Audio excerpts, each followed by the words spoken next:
किसी शादी समारोह में एक दुल्हन से शादी करने दो दूल्हे पहुंच गए। आप कहेंगे भला ऐसा कैसे हो सकता है, लेकिन ये बिल्कुल सच है। और ये घटना हुई है उत्तर प्रदेश के कन्नौज में, जहां एक गांव में एक ही दुल्हन से शादी करने दो दूल्हे पहुंच गए।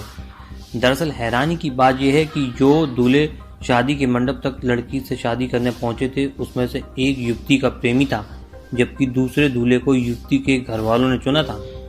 आपको बता दें, ये मामला कन्नौज के ककलापुर गांव का है, जहां सैरीखा थाना क्षेत्र से दूल्हा बारात लेकर शादी के लिए पहुंचा था।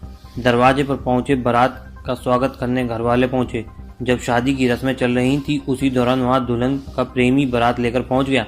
प्रेमी को देखकर दुल्हन तो खुश हो गई, लेकिन वहां बाकी लोग हैरान रह गए। मिली जानकारी के मुताबिक प्रेमी की बारात देखने के बाद युवती ने माता पिता द्वारा चुने गए लड़के से शादी करने से इनकार कर दिया। इससे पहले कि वहां बवाल बढ़ता, कुछ लोगों ने पुलिस को इसकी सूचना दे दी।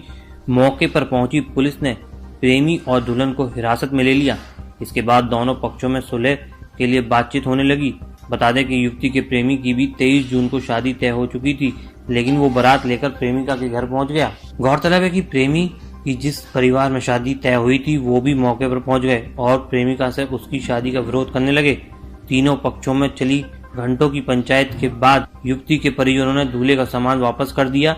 दूल्हे ने भी तिलक में मिली बाइक वापस कर दी। वहीं दूसरी तरफ युवती के प्रेमी ने भी जहां शादी तय हुई थी, उस परिवार को धनराशि वापस कर समझौता कर लिया। तीनों पक्षों ने अपना अपना समझौता पत्र पुलिस को सौंप दिया, जिसके बाद युवती की शादी उसके प्रेमी के साथ पुलिस की मौजूदगी में करा दी गई। बारात लेकर आया दूल्हा शादी न होने पर मायूस था। इसी बीच गांव का ही एक परिवार सामने आया और अपनी बेटी की शादी का प्रस्ताव युवक के सामने रख दिया, जिसके बाद दूल्हा तुरंत तैयार हो गया। इसके बाद रात में ही दोनों दूल्हों की शादी करा दी गई। इस खबर में फिलहाल इतना ही। बने रहिए वन इंडिया हिंदी के साथ।